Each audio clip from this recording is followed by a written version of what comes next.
NDA exam के wide syllabus में से कुछ टॉपिक ऐसे हैं जो आप बिल्कुल स्किप कर सकते हो। हाँ जी, देखिए एनडीए एग्जाम जाना जाता है अपने सिलेबस की विड्थ के लिए। बच्चे को बहुत ज्यादा चीजें पढ़नी पड़ती है, चाहे वो किसी भी स्ट्रीम का हो। भैया मैथमेटिक्स है तो उसको 11th 12th कंप्लीट पढ़नी पड़ेगी, जीएटी में उसको इंग्लिश पढ़नी पड़ेगी, जीके पढ़नी पड़ेगी, साइंस पढ़नी पड़ेगी। साइंस में फिजिक्स, केमिस्ट्री, बायोलॉजी, जीके में history, geography, polity, economics, current affairs, सब कुछ। ठीक है, तो आज मैं इस वीडियो में आपको कुछ ऐसे टॉपिक बताने वाला हूं जो हमें ऐसा लगता है कि कम इंपॉर्टेंस रखते हैं, तो अपना टाइम बचाने के लिए आप उन टॉपिक्स को स्किप कर सकते हो। देखिए, अगर हमसे पूछे तो हम बिल्कुल इस फेवर में नहीं है कि भैया आप कुछ भी टॉपिक छोड़ो, लेकिन जिस बच्चे के पास टाइम कम है तो उसको थोड़ा सा स्मार्ट स्टडी करनी पड़ेगी, उसको सेलेक्टिव करने पड़ेंगे अपने एरिया की भैया मैं ये पढ़ूंगा, ये नहीं पढ़ूंगा। तो इन सब चीजों को देखते हुए अपने एक्सपीरियंस से मैंने टॉपिक लिखे हैं, सारे सब्जेक्ट के लिखे हैं। आप चाहे तो नोट्स बना लेना और अपनी स्टडी को इसके हिसाब से मोल्ड जरूर कर लेना। अगर मैथमेटिक्स की बात करें तो मैथमेटिक्स में 300 नंबर का पेपर, 120 क्वेश्चन। 120 क्वेश्चन के लिए हमने चैप्टर्स को डिवाइड करा हुआ टोटल 28 चैप्टर्स में। और जीएटी में 600 मार्क्स, 600 मार्क्स के लिए भैया 150 क्वेश्चंस। अब 150 क्वेश्चंस में 3 सेक्शंस आ गए, 50 50 50 के, इंग्लिश, साइंस, जीके, जिसका मैंने बताया कि कितना सारा आपको पढ़ना पड़ेगा। तो स्टार्ट करें। सबसे पहले अपना कॉपी पेन निकाल लो और अब मैथमेटिक्स से स्टार्ट करते हैं। देखिए, हर चीज की वैल्यू भी है, मैं आपको वो भी समझाऊंगा। ऐसा नहीं है कि किसी चीज से क्वेश्चंस नहीं आते हैं, क्वेश्चंस आते हैं, बट उसका क्या रेफरेंस है उसको समझिए। जैसे मैथमेटिक्स है, हमें ऐसा लगता है जो कोनिक सेक्शन है ना, कोनिक सेक्शन में थ्योरी है ज्यादा, रटने की चीजें हैं ज्यादा, फॉर्मूला ज्यादा याद करने पड़ेंगे और क्वेश्चन 1-2 आएंगे। तो थ्योरी ज्यादा, क्वेश्चन कम आ रहे हैं, तो इससे बेटर है उस टाइम को किसी और चैप्टर में लगा लो। क्लियर होगी? तो हमारे अकॉर्डिंग पैराबोला, इलिप्स, हाइपरबोला, इसको आप स्किप कर सकते हो अनटिल अनलेस आपके बहुत ज्यादा स्ट्रॉन्ग सेक्शन नहीं है। तो अब देखो बाइनरी सेक्शन देख लो। बाइनरी सेक्शन में दिक्कत क्या है कि पिछले 2-3 साल से क्वेश्चन नहीं आया है। अगर क्वेश्चन आया तो एक क्वेश्चन आएगा, तो मतलब माय पॉइंट इज कि उसके लिए एफर्ट फिर ज्यादा लग रहे हैं ना, तो थोड़े से एफर्ट कम करने के लिए आप इसको छोड़ सकते हो। कोरिलेशन, रिग्रेशन, इसमें फॉर्मूला बेस्ड क्वेश्चन आएंगे।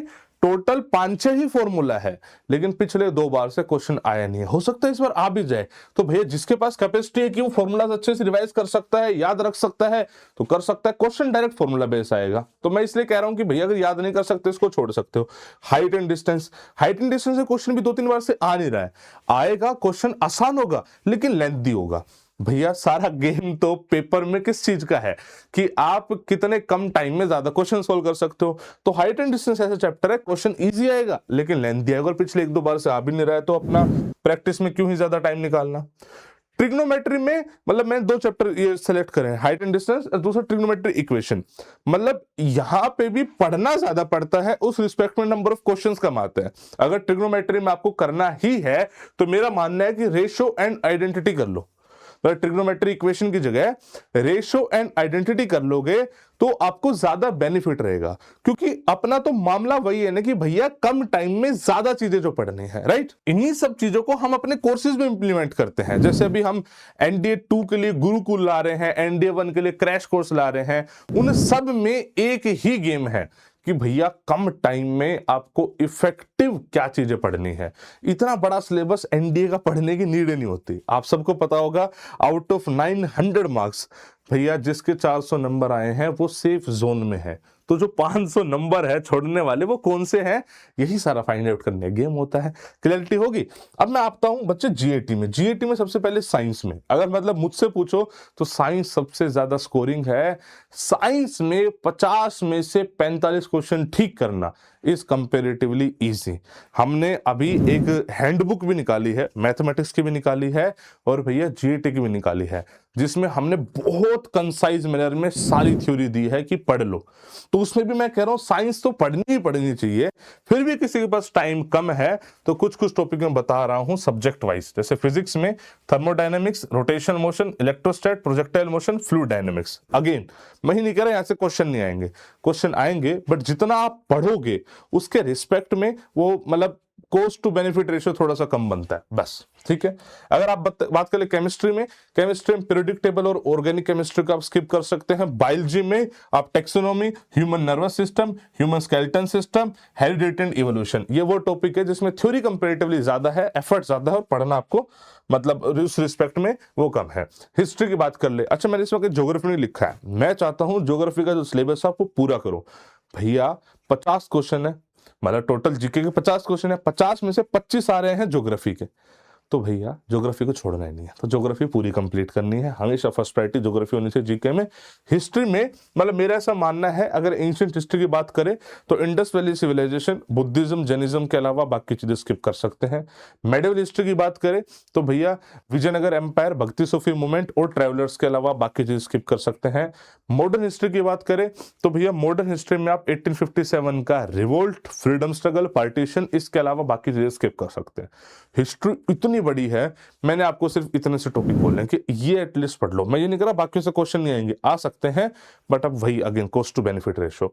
वर्ल्ड हिस्ट्री में आपको चारों रिवोल्यूशन पढ़ने हैं, अमेरिकन, फ्रेंच, रशियन, इंडस्ट्रियल, ठीक है, इसके अलावा कुछ नहीं।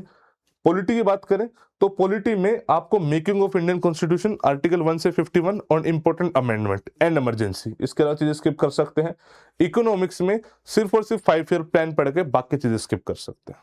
मतलब इतने बड़े सिलेबस को मैंने इतना बना दिया, ठीक है भाई। इंग्लिश में आ जाते हैं। इंग्लिश में मतलब अगर जो मैंने टॉपिक लिखे हैं, जैसे नाउन लिखा है, लोगों लगे ऐसा नाउन तो इतना इंपॉर्टेंट है, नहीं, ये मैं अपने क्लासेस के रिस्पेक्ट में बता रहा हूँ। जैसे हम पढ़ाते हैं, जैसे अमित सर पढ़ाते हैं, अपने ऑनलाइन ऑफलाइन दोनों पढ़ाते हैं, जो वो कुछ ना बेसिक क्लासेस लेते हैं, तो अगर वो क्लासेस आपने कर ली तो adverb, noun, adjective, question tag, inversion, इन टॉपिक्स को आप छोड़ सकते हो। अदरवाइज ये टॉपिक अलग से पढ़ने पड़ेंगे। जैसे अपना गेम क्या है भैया, हमें तो एरर निकालना है ना, तो एरर जरूरत थोड़ी चैप्टर पढ़ के निकालो। तो हमने कुछ ऐसे बेसिक कॉन्सेप्ट रेडी करे हुए हैं जिनको अगर पढ़ ले तो आदमी इनको छोड़ सकता है, ठीक है। तो ये मतलब थोड़ा सा हमारे पर्सपेक्टिव से हो गया। अगर आप इंग्लिश कहीं और से पढ़ रहे हो, किसी अपने हिसाब से कर रहे हो, तो इंग्लिश में चीजें छोड़ पाना थोड़ी सी मुश्किल है, बिकॉज लैंग्वेज है ना, सब चीजें एक दूसरे से लिंक है। मतलब मैं उम्मीद करता हूं कि जो मेरा पर्पस था ना, मैंने वो अच्छे से सोल्व करा है, आपको सारी चीजें अच्छे से डिटेल में बता दी है। फिर भी कोई डाउट है, कोई कंफ्यूजन है, तो do mention in the comment section, I will try to help you out in the best possible manner.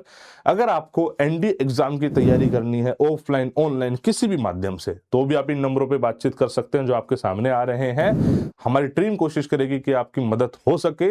हम जाने जाते हैं बेस्ट क्वालिटी कंटेंट, वो भी क्रिस्प मैनर में। जितना पढ़ना है भैया, बस इतना सी बात है, ये पढ़ो, बाकी इधर उधर ज्यादा टाइम वेस्ट मत करो। क्लियर है? सॉर्टेड? ठीक है। Wish you all the best बच्चे। जय हिंद, जय भारत।